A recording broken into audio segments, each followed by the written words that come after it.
Hola, hola campeones, ¿cómo están? Sean todos ustedes bienvenidos a este curso de Historia del Perú. Así es, hoy mis queridos estudiantes, vamos a tratar un tema muy interesante que ocurrió en la segunda mitad del siglo XIX. Así es, para ser exactos, estamos hablando de los años 1868. ¿Qué estaba sucediendo, profesor, en ese momento? Bueno, se estaba dando el gobierno del señor presidente José Balta y Montero. Vamos a ver más adelante algunas características de su gobierno para conocerlo mucho, mucho mejor. Pero antes te dejo con un impresionante video de finales de su gobierno. Sí, un spoiler gigante, pero bueno, espero les guste. Veámoslo. 26 de julio de 1872. Avanzo por el patio principal del cuartel San Francisco.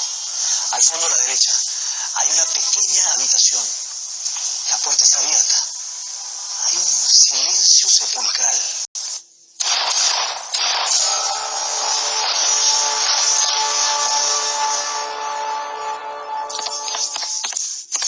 ¿Qué ha sucedido? Vemos unas sombras correr. Un cuerpo yace tendido sobre la cama.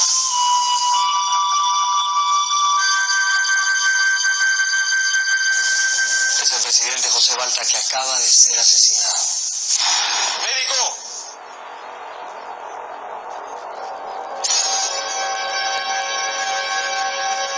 ¿Por qué mataron a Balta?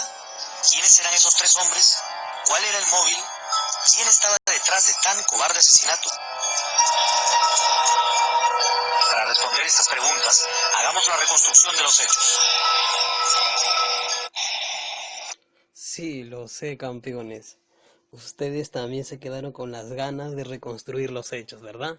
Pero eso será más adelante, no te preocupes. Bien, veamos el gobierno de José Balta. Algunas pastillitas pequeñas. Primero, hay que recordar que su gobierno se desarrolló entre los años 1868 a 1872. Hay que recordar también que su gobierno va a ser una época de crisis económica.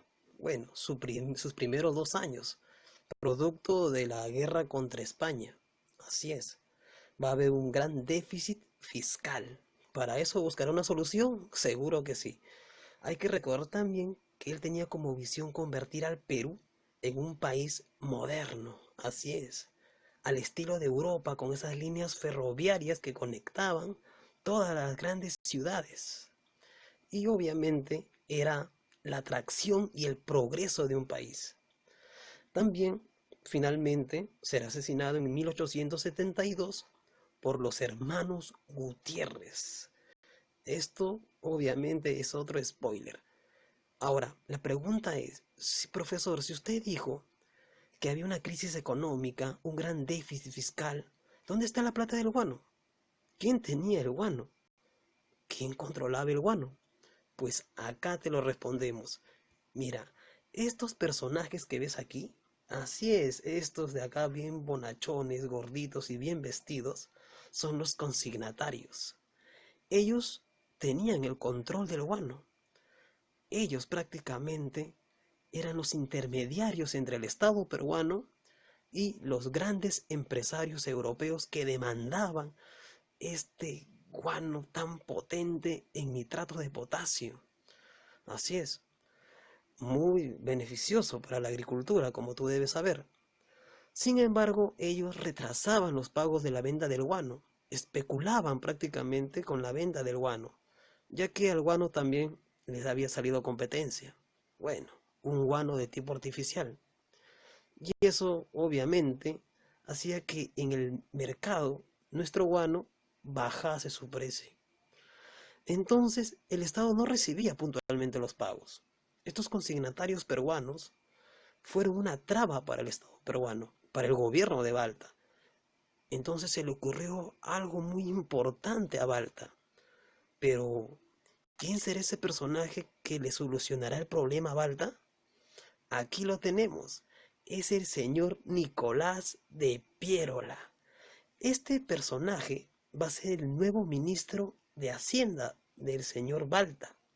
Y él, obviamente, va a decidir terminar con estos consignatarios perversos que eran una traba para la política económica que tenía Balta en mente.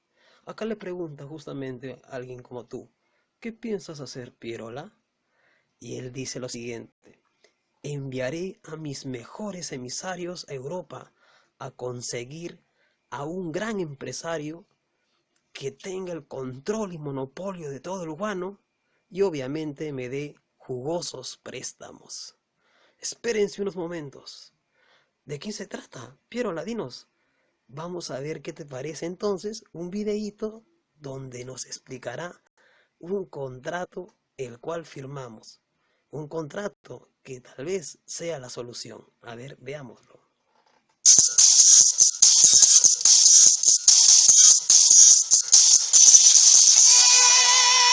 Un día como hoy, 5 de julio, en 1869, el Estado peruano firma en París el acuerdo de la venta del guano por la Casa Dreyfus. Este acuerdo será conocido más adelante como el Contrato Dreyfus. Frente a una crisis económica en crecimiento, el gobierno de José Balta otorga el monopolio de 2 millones de toneladas de guano a la empresa extranjera a cambio de que ésta se ocupara del pago de los intereses de nuestra deuda externa, además de una mensualidad de 700.000 soles. Los principales afectados fueron los antiguos consignatarios nacionales, quienes realizan numerosas protestas que no consiguen evitar la aprobación del contrato en 1870. Así es, campeones. El contrato Dreyfus. Este contrato tan importante fue firmado en el gobierno de Balta el 5 de julio de 1869 en París y aquí ratificado por el mes de octubre. Entonces ellos van a ser la solución, los Dreyfus. Así es. ¿Y qué aceptó Dreyfus, profesor? Aceptó comprar 2 millones de toneladas de guano. Ajá. Incluso dijo, yo les voy a pagar solamente por la firmita. Así es, por firmar nada más y aceptar el contrato. 2.400.000. Imagínate, con remesas, mensualidades de 700.000 soles. Imagínate, gran cantidad de dinero. Y es por eso que acá lo vemos a Pierola tan feliz y contento diciendo, lo logré, solucioné el problema.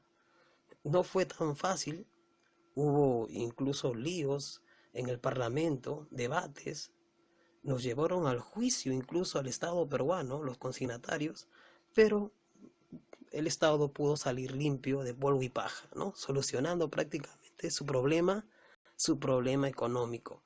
E incluso Dreyfus iba a pagar 5 millones anuales de soles a la deuda externa, imagínate. Todo eso se dio en el contrato Dreyfus. Y te dejo con un videito más para que puedas tener más claro si realmente eso fue la solución, si realmente Dreyfus solucionó los problemas y qué repercusiones pudo traer. Veámoslo.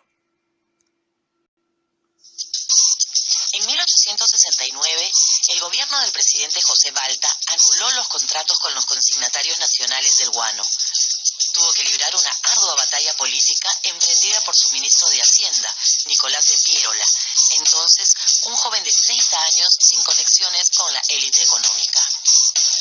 La clase alta fue muy perjudicada, pero en el momento el Estado ganó en independencia económica. Por otro lado, ese contrato convirtió al financista francés Augusto Dreyfus como único intermediario del Estado peruano para la venta del guano en el exterior. Esa condición de monopolista le permitió manejar la renta guanera y el Estado pronto descubrió que carecía de la autonomía económica soñada. Peor aún, había pasado a depender de uno solo y además extranjero. Entonces, campeón, como te diste cuenta en el video, ahora el Estado peruano pasó a depender del dinero de un capitalista francés, Augusto Dreyfus, quien tuvo el control y el monopolio de nuestro guano. Al parecer esto poco le importó a Balta. con tal que supere esa crisis económica de su gobierno y también inicie su famosa política ferroviaria. Como vemos aquí, una frase que él mencionaba era lo siguiente: gastaré en ferrocarriles lo que otros han gastado en guerras civiles.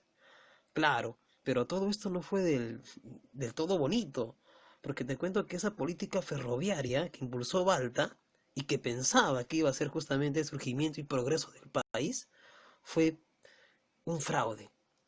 Hubo corrupción, hubo elevación de gastos, así es, obras infladas. ¿Te parece algo o te suena Odebrecht? Ajá, correcto, campeón. Muy igual. Pero la pregunta es, ¿a quién Balta contrató para hacer todas estas monumentales obras? ¿Quién? ¿Quién fue ese personaje? Aquí lo tenemos.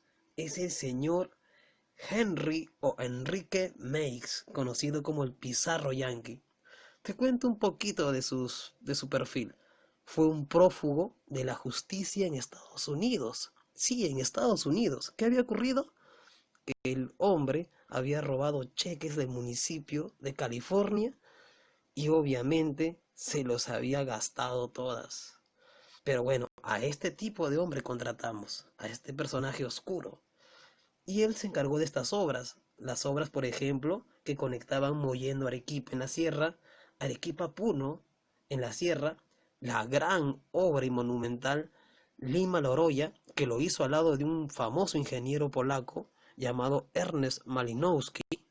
También en la costa tenemos la ruta de Lima Huacho y la ruta de Hilo a Moquegua. Estas líneas ferroviarias, así es, estas líneas ferrocarrileras, fueron prácticamente el legado que nos dejó Balta con este personaje oscuro llamado Enrique Meix. Pero ¿qué otras obras hizo Balta? También, por ejemplo, construyó el puente de Balta. Así es, el puente Balta, el puente que está justamente cruzando el río Rímac. Puente que seguro has caminado por ahí para ir a comprar tus libros en Amazonas o tu mochila por ahí, ¿verdad? Ajá. También, por ejemplo, tenemos que él construyó el famoso Palacio de la Exposición. Sí, el Palacio de la Exposición, donde actualmente es el famoso Museo de Arte de Lima. También tenemos la construcción del Hospital 2 de Mayo. Así es, se le puso el nombre por el famoso combate, ¿verdad? Hoy cumple una función muy importante. Tú ya sabes, con esta pandemia que está ocurriendo, ¿verdad? También mandó construir y para impulsar justamente el puerto, construyó el muelle de Dársena del Callao, que más adelante tendrá mucha historia, ya te lo contaré. También, bueno, esta vez no construyó, destruyó las famosas murallas de Lima. Sí, las murallas que le había mandado construir el famoso virrey Melchor de Navarra y Rocaful, conocido como el Duque de la Palata. Recuerda que en ese tiempo se construyó para evitar el ataque de enemigos perversos como los piratas. Pero hoy en día ya no tenían mayor función. Balta quería ampliar la urbe. Además de ello, era un foco infeccioso para enfermedades. Y además que la delincuencia proliferaba alrededor de las murallas. Es por eso que ya no tenían ya razón alguna de existir las murallas. Bueno, ¿qué más ocurrió? Con esto estamos llegando al fin de su gobierno. ¿Qué ocurrió, profesor?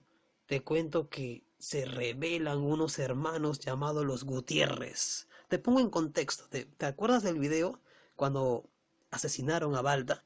Pues bien, estos hermanos fueron los asesinos de nuestro presidente. ¿Pero por qué? ¿Por qué se rebelaron? Ellos se rebelaron porque previamente hubo elecciones en 1872, donde se presentó el Partido Civil a la cabeza de Manuel Pardo y Lavalle, un civilista, un ex consignatario. Y él triunfó.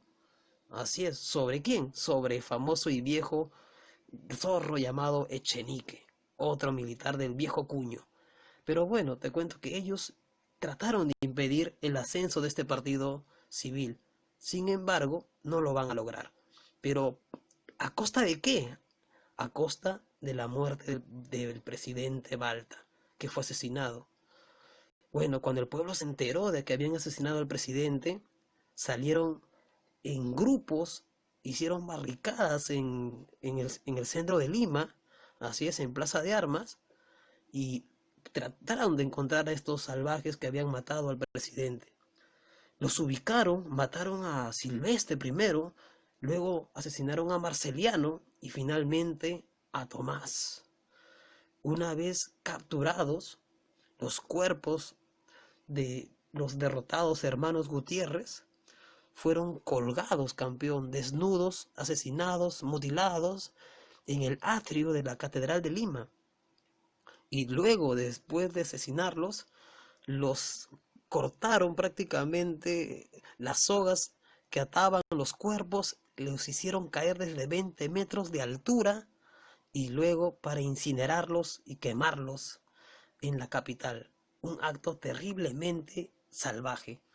A lo que Pardo dijo, después de salir de su escondite: pueblo limeño, han cometido una obra terrible, pero una obra de justicia. Así es. Finalmente, la derrota y muerte de los Gutiérrez significará el fin del primer militarismo, campeón. Y con esto hemos terminado. Ahora vayamos a la práctica y a poner en juego tus conocimientos. Muy bien, campeones. Ahora comencemos con la helicopráctica. A ver, veamos. Pregunta 1.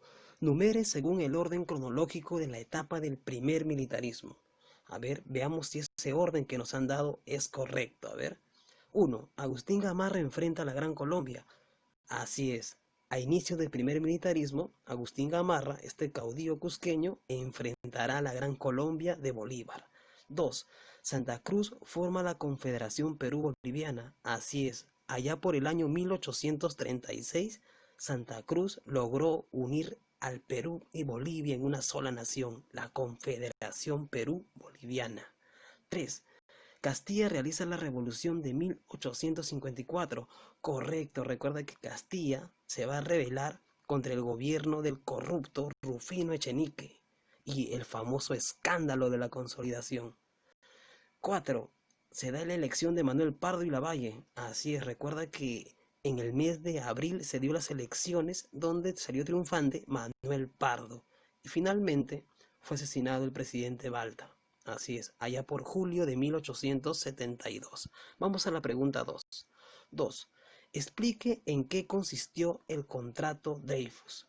Así es, hay que recordar que este contrato fue un acuerdo comercial firmado entre el Estado peruano con la firma francesa Dreyfus y Hermanos.